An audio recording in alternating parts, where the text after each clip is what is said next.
We're making chicken Caesar smash tacos, but we're upping the ante. We're making homemade Caesar dressing and homemade croutons. Take the bread of your choice. I happen to like the baguette. You're just gonna dice it up. Remember, you gotta match that hatch. After that, we're gonna coat it in a little herbed olive oil. If you don't have that, any oil is fine. Then we're gonna season it with, shake that, salt, pepper, garlic, and butter. Just match the flavors. Hit it with a little extra salt. Then we got a little bit of rosemary, a little crushed red pepper.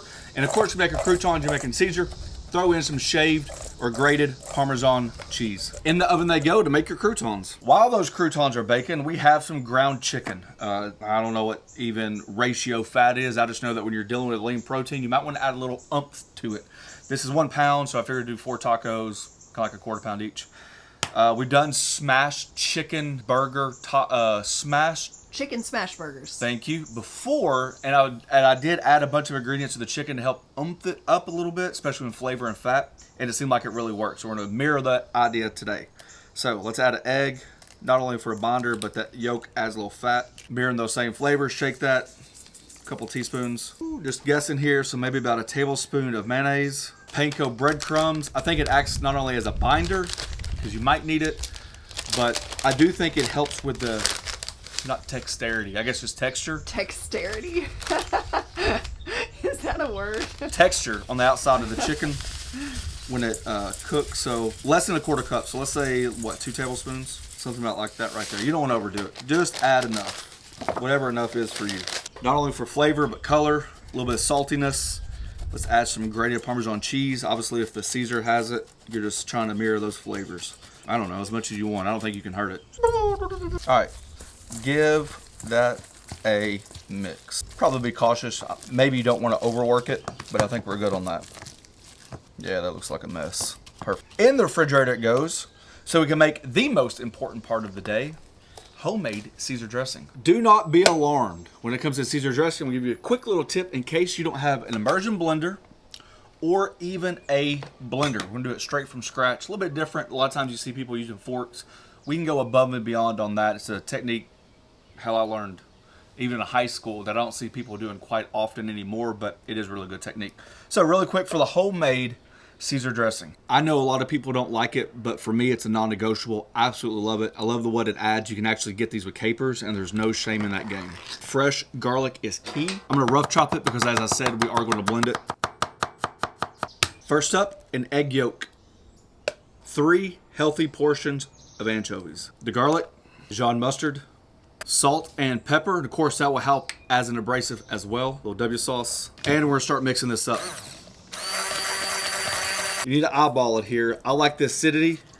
Depends on how big your lemon is, but I'm going for about a half of a lemon. This might be a little bit too much for the whole thing, so just eyeball it. Give that a mix.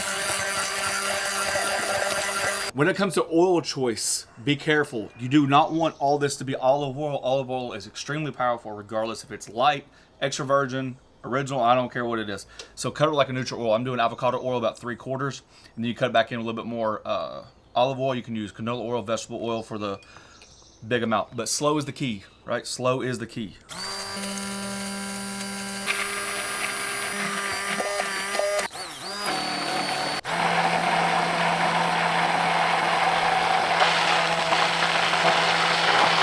And just like that, you have yourself a fantastic homemade Caesar dressing. The one thing that we did not add so far is a parm, because I don't like to blend the parm. I like to add the Parmesan cheese afterwards. That bad boy is on point. Let me see.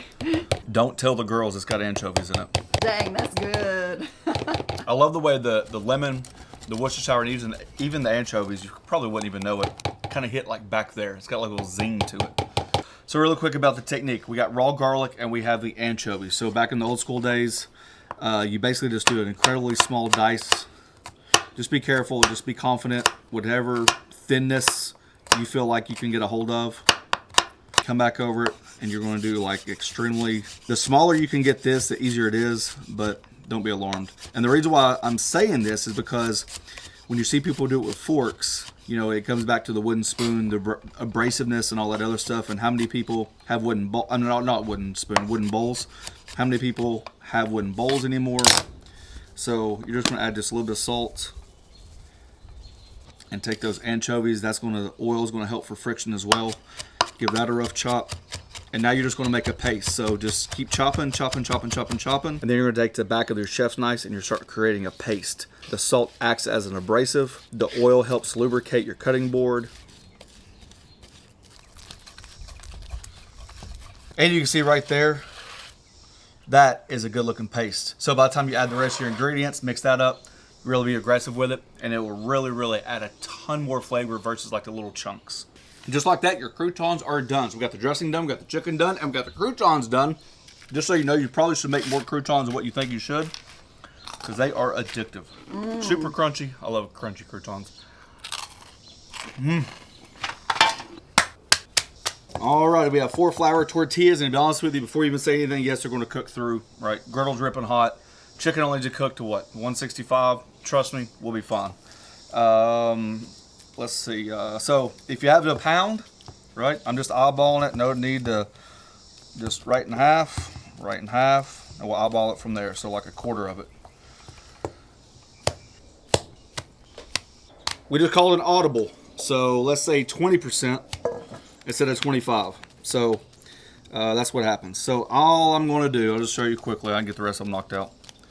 Just spread the chicken all the way, even as you can, all the way to the edges. I guess, you know, Parmesan cheese makes a good crust on the griddle. We just did smashed potatoes the other day, and they were really good. And I did Parmesan cheese on the griddle. You could actually throw some more Parmesan cheese on there if you wanted to, kind of like a cheese crust.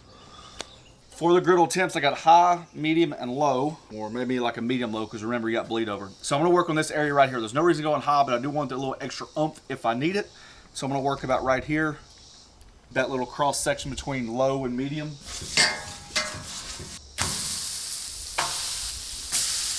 And just to make sure that chicken is even. I'm not pressing it down a lot, right? I'm just making sure that the chicken is even so it cooks even.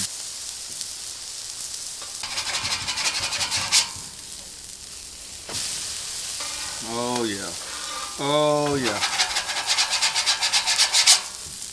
Although the chicken is not touching the other side of the griddle, you gotta remember, this stuff is coming up through the tortilla, the heat.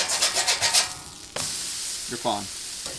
If you need a little thermometer, there you go. Just to prove that it cooks all the way through.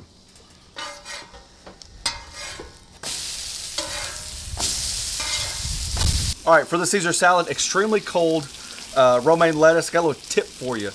I like to take my kids' freezer packs. I keep them separate and sanitized, so when I need extremely cold water, I don't rely just on the ice cubes because I feel like they stick to the lettuce. I'll add it to the water and it really chills down that temperature. And then you throw it in the refrigerator for several hours and it's dried and extremely cold. Alrighty, we got our chilled homemade Caesar dressing. Just eyeballing it here. We only have 3 little tacos. This is my kids' absolute all-time favorite. No offense or buts. If I make homemade Caesar, they are all about it. Alrighty, probably break down these croutons just a little bit more. You gotta remember, you gotta match the hatch, right? I know you got a big mouth, honey, but you ain't gonna eat that much crouton. Just hear that crunch. Did you say what temp you baked them at? 375, and I just toss them quite often, like inside there. Just until you're liking. The one tip I can give you, when your croutons are done, just go ahead and turn off the oven and just let them sit in there. Don't take them out right away. All right, let those croutons absorb a little bit of that dressing. And even though it's in the dressing, I like to finish mine with a little bit more grated cheese. That looks like a fantastic Caesar salad by itself. Hey, only the best for the kids. You're not getting any of it. And as you can imagine, you're just going to top your little tacos just like that. Could you went to the store and bought your pre-made croutons, your pre-made dressing, and your bagged lettuce already? Absolutely. But anytime I get to impress my kids, I take advantage of it, and they love this. Caesar, chicken Caesar anything is like their favorite. Matter of fact, they take their little dino nuggies. We've advanced from the dino nuggies. What are they called? Little air fryer nuggets. And they do their little chicken Caesar salad just like this. Yep. Looks fantastic to me, almost too pretty to eat. Gotta eat these in a hurry though, because that heat, you gotta let the chicken rest, but that heat will kind of warm up your lettuce. So you gotta assume the position a little bit quicker than normal. That first bite. I'm gonna go with a little bit more dressing. Taste that right there. Well, that chicken and tortilla makes it unique. It's different than smash burger. It's almost like the chicken becomes one with the tortilla. Well, damn, that's good. God, that's good. That is dang good. Hear me out. Best Caesar salad you'll ever have. I've got an idea. I just came up with an idea. We're going to do the idea. I just came up with... Yeah, I don't know the idea of it. I'm not going to tell them because somebody out in YouTube land is going to steal my idea before I can make it. I will make it immediately. I just came up with an idea. All right, guys, there you go. So, homemade Caesar dressing. Obviously, we'll have the links on theflattopking.com. The chicken, add whatever you want to. Just make sure you cook it all the way through. Make sure you wash your lettuce. Obviously, you want to chill it down. And then there you go. Hands down, it's up there. It's up there. I don't know if I like that better than my chili dog or what we had yesterday, but golly, that's super good. That is super good. Just look at that. And it's healthy. Thanks for watching. Don't forget to press that subscribe button, pound the notification button, share with your friends. Peace. That's good, baby. That's a winner. You gonna tell them we're making grilled shrimp for a little grilled shrimp Caesar salad for dinner?